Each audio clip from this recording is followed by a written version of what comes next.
What's going on, guys? It's your boy Cash, and we are here today to go over, I guess this is April Fool's. It's an April Fool's lore thing. I haven't made an Epic 7 video in a while because I've been playing 7 Deadly Sins pretty much, and the grind of Epic 7 versus the grind of 7 Deadly Sins is it's like kind of like, I wouldn't say it's night and day, but the issue with it is just that when I come in and I play this game, it just doesn't feel, it doesn't give me that same feeling that it did, obviously, like a year or so ago. I still try to do my dailies, I do my little guild fights, but there's so much, that people, it's like the community that used to be around it, at least around my community or whatever, it's kind of not there. So it doesn't feel as intense when a character comes out. That's probably the only intensity there is when a new character comes out. Outside of that, like this, the day-to-day, the arena, it doesn't pull me in. What does pull me in is new characters and lore. And I looked at this first little thing here, I was like, how interesting could this possibly be? And it first starts off where it goes all the way pretty much to the beginning of the story, but I'm thinking like everything seems to be the same, so what's the purpose of this? And if you skip long enough, I'm gonna go, he meets up with Vildred, and this is pretty standard. This is pretty standard what happens. He wakes up, he's sleeping too long, they fought the war, and now he's walking with Vildred, and this is the first thing that they said. Where is it? You know what, at this point I may as well just come clean and tell you everything. I've been thinking about doing this for a while anyway. Oh, a moment later, so this is really weird, right? I'm sorry I kept it a secret for so long. Raz, I also have a confession to make. Kayron convinced me to betray you and bring back the archdemon. I thought you were going to keep deceiving everyone and repeat the same mistakes again. I wanted to side with him in order to sever this vicious cycle. But now that you've chosen to reveal the truth, maybe I was wrong. Will you forgive me? Now this is the whole first episode pretty much, is that, if I pretty much feel like if Vildred didn't betray and started putting plans in motion, that, a lot of stuff wouldn't happen. He wouldn't have killed Deanne, so Deanne will technically still be alive if he's changing his mind. I know it's April Fool's, but this is very interesting in my opinion. So Vildred is choosing not to betray. He's not going to work with Kayron. Deanne's still going to be alive, Queen Deanne. So I'm kind of curious of where this will lead to. So that's what the premise of this video is going to be, is the story of this. I guess this is going to be a so you can skip of this. I haven't even done the Irelia one because again, I just haven't been motivated to really play it. If this one's good, I'll do the Irelia one as well. Of course, you're my best friend. All right, so let's get to the nitty gritty.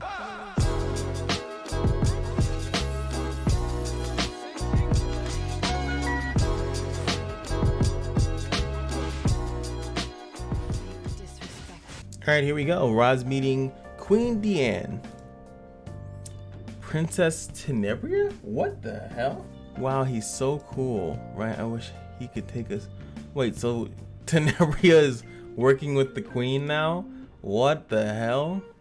Now, be a really good April Fool's if Aether was like masculine, like super masculine. That would have been funny to say. Oh, Roz is not that interested in girls. What a surprise. So he has to choose between Mercedes or a Tenebria. Don't worry, if you choose me, I'll show you what you're missing, winking. And she's only going to keep getting in your way. I'll promise I'll stay in the back and support you quietly. I'll do whatever you ask of me. Hey, that's pretty sneaky. But both of you combined are still weaker than Vildred. I don't want to bring along someone who will nothing but a burden. Wow, this man's speaking the facts. And he wants them to fight to prove their worth. That's crazy. Tenebria should technically win that. Sucks to be you. Lowly 4 stars like you should know their place. That's a fact. No master is only a 3-star hero. Oh, that's a fact. And then all you do is these little missions in between, and it's just like Raz S3 one-shotting everything with like the most ridiculous damage numbers you've ever seen that he's ever done. He puts a defense break in a 4-turn. Like what the fuck? It's just supposed to be funny. It is funny actually. They're just giving you a lot of resources. Pretty well done event in my opinion. Yeah, look at this. So the S1 just wields a sword, seems to be very energetic. And then the plot armor passive S2 OP characters are trendy. Increase the caster's attack, defense, effect resistance, and critical hit chance, and critical hit damage by 777%. And then the S3 Sword of the Hair attacks with the coolest pose in the world, decreasing attack performance. So I don't know if they changed this S1. Oh fuck. I'll check the next fight with if the S1's. I'm assuming the S1's the same. The S1. Yep, it does. Oh, what is that? 190 like damage? Like it's crazy. Yeah, it does like 100k. It does 100k, almost 200k damage. It's eye-opening because I feel like this is funnier to watch, and it makes more sense when they say that these characters are overpowered. And I think there was one of them where they had like this stupid annoying mage fight. Like, make it quick. This is quick. I'm flying through this so quickly. Like, I can actually talk in the midst of all these fights because that's how quick it is, and it really allows you to get the story, which is what the essence is. And yes, you're getting nice rewards as you go through it. Even though this is a joke, I feel like they should learn from this and say, hey, maybe make a lot of the side stories like this quick, because this is just, it's funny, but yet it's entertaining, and it makes more sense to how strong these characters say they are in the story. They say that they're super strong, like, oh, this character, like Lulika is so strong, oh god, ooh, and it's like you go into a fight and you gotta ult something like 3-4 times because they like, it's a story character. It's not like it's yours. I understand if it's your character and you didn't build them, but the story character, I can't control how good or bad it is, and it's this long drawn out fight, and you can lose those story fights too, which makes it even sadder. It's like, oh, it's not my fault I lost. So let's see how they play this one out. Now Deanne and Vildred are here at the temple. They're with the monsters. You're always so reliable, Vildred. He like loves Vildred. It's so funny. I knew something must be going wrong, so this is why I wasn't able to keep in touch with you. You sided with the hair, the Covenant. Oh no, it's Kayron and Nigel. Now my plans are ruined. I'll have to wipe you all out. They're going on rampage and stop showing. It only makes you look more pathetic. I still want him in the game, but they just like making humanoid characters all day.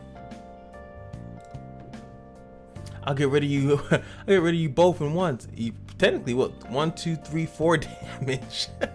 1 damage, and he's just gonna all clean the world. Oh my god, how did he survive that? Wait, does this all have no cooldown? That's so ignorant. Wait, and his invincibility just keeps going on. What the heck? It's like an endless battle. But doesn't it seem cooler? Is this not cooler? I think it's cooler. You sure are strong. Ugh. So he can't really damage me, but his thing keeps going down. It's slowly going down. All these buffs. He's trying his absolute best, but he can't pass through. This is funny. And you can't do anything. I wonder, does he have lifesteal too? No, okay, he doesn't have lifesteal. Just think, like, this is what you kind of wanted the Heir of the Covenant to be. Like, the Heir of the Covenant was supposed to be this really strong dude, and like, he was so trash.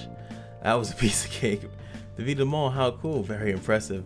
Although I would have appreciated if you had woken up and did this 20 years ago and said, good job, Raz, thanks, but that was hardly even a warm-up for me. Yo, talk that shit. Like that, I've decided once this adventure ends and the world finally finds peace, I will become your wife. Not if I have anything to do about it. You won't? That voice? Distorted Mercedes. Oh, she's come back with a vengeance. If you can't have, then no one can. Mercedes, did you absorb it? So this is the, at least this comes back to full circle. As or what, I'll make your death painless. Oh, she kills Vildred. No. Oh no. Except to me as your friend, you talk too much. Die right. Oh, double shot. Dang, this is still dark for April Fool's. Vildred dies. Dang. You're next, dear sister. You think you're pretty much. You think you're so much better than everyone because you're pretty, and then you steal Raz and run away on a romantic adventure. I'll make you regret how you've treated me. Oh no, don't kill her. She has a schoolgirl outfit now. Oh, so I was wondering, like, that was stage 1, so this is stage 2. It's like they just skipped the whole arc. It's so funny. Okay, so she does no damage either. So what wacky shenanigans does she have? She takes the damage a lot better though, but she's no match for buff Raz. Ugh. Now, I also wanted to make an argument too, is that that's what these games were supposed to be designed as, right? You were supposed to be able to take a character, any character that you felt like, and make them strong, make them really strong, make them unique. like kind of like, I hate to bring up Seven Deadly Sins, is that a lot of the characters in the game feel good. There are even some of the lower ranked characters that still have some purpose if you wanted to level them up just because of their passives and things of that nature. You don't really get that feeling from Epic 7 really.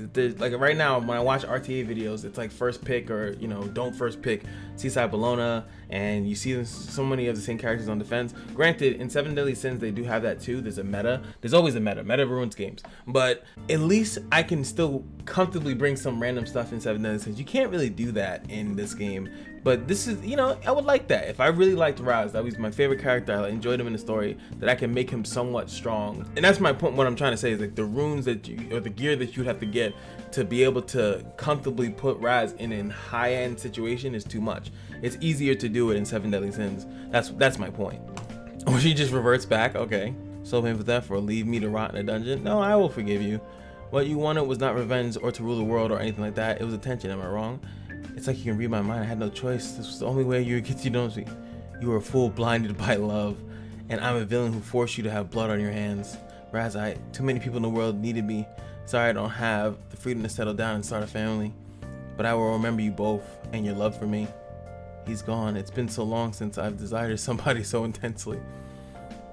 But if we must give him up for the sake of all mankind to share, suppose that's not so bad. You realized it too, didn't you? How foolish it was of us to want to keep him for ourselves. Yes, he's extremely this is so much, man. Oh, now Mercedes wants Teneria. Oh baby, the hair of the covenant hit the road again to purify the next fragment of the arch team's might, and now he's in Tyrael Castle, whatever. Love it. Distorted Raz. Is it the name of the boy I just killed? What are you doing? Why are you doing this? You're created to protect this world. I got fed up with that. Why should I say this? So Raz actually turns heel. He killed Ludwig. Oh, that's crazy.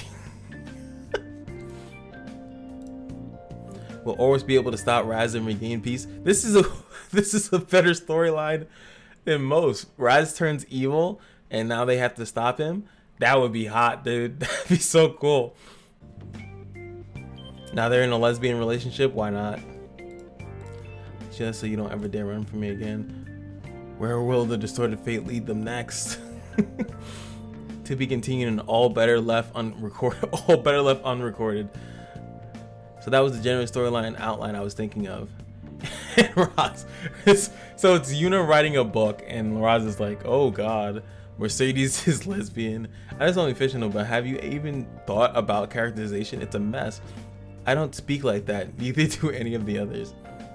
Who the hell is Ginger? Poor Night. This is what people want. They crave drama. A protagonist who doesn't hesitate to speak up, and his friends who support him unconditionally. That's what we need if we want the story to sell. Call it artistic license.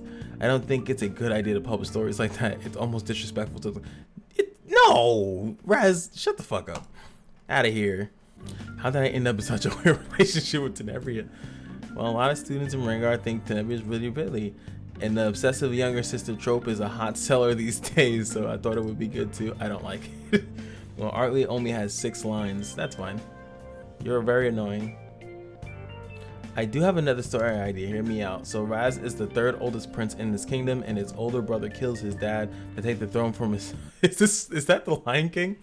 Why am I always suffering these stories? Why can't I just be happy and enjoy my life? Readers enjoy seeing attractive people struggle. That's a fact. That's not even readers. That's like people in general. That's why people like to watch celebrities and stuff. Humans are difficult to understand. Keep on reading some of the others. I'm sure you can find at least one that you like. If we sell copies signed by you as well, they'll be flying off the shelves. Find funding for your experiment. Special story, a better left unrecorded history end. And you could tell my pure enjoyment because I usually don't read a lot of the lines. I really usually don't do that. So I was just engulfed. It's golf. But it was very fun. If you skipped over it, I feel bad. I honestly do feel bad. And I mean, the rewards are fine, so you don't need to read the rewards to get it. So it's just them making you go through a little bit of trial and tribulation just to get a couple free rewards. And I think, again, this is better. This is better than just opening up your mailbox and seeing a bunch of stuff. It's like, oh, cool, yay. Like this was better. This was definitely better. I think this was very, very well done. And I would hope that I'm not the biggest YouTuber here, that they should definitely do this way more often. Way more often. This would make me, if this was the side story, like if Aurelia's side story was done in this manner, I'd be in there all day. I would always go to the side story because I know it'd be quick. It actually has humor in it. I know they try to put humor in it most of the time, but it's usually not, it's not well received by me. It's usually kind of like, oh, come on, that was corny. But that was quick, and the stages were quick. There was no farming involved. The farming, I don't mind doing on my own time to get the rewards, but when it comes down to like actually doing this, I don't want to farm to progress to the next stage. Just let me finish the story. That's why I'm here. Same thing. I digress. I'm talking too long. I hope you guys enjoyed. That was super fun. And also, if you stay this long, I will have a link in the description to download this game on BlueStacks through my link. It will help me out. I'm trying to, you know, I have a 7 Deadly Sins link. I'm getting a Epic 7 link as well. So if you use the link to download this game through BlueStacks, it will help me out. They will give me some money, you know what I'm saying? I don't know how it works, but I thought I'd try it out just for some extra income and help some people out. A lot of the emulators are the same. They like the little slight differences between this versus that. What I noticed about BlueStacks is that it doesn't crash as often, so that's pretty big, because at least in Epic 7 it's not that bad if you get a crash, because they don't take your stamina unless you complete a stage, so that's pretty good. In other games like 7 Deadly Sins, they will take your stamina, they don't care. So yeah, hope you guys enjoyed. Hit up that link for the BlueStacks, and just remember that every day in the Kashino is your lucky day, and I'll see you guys in the next video. Peace.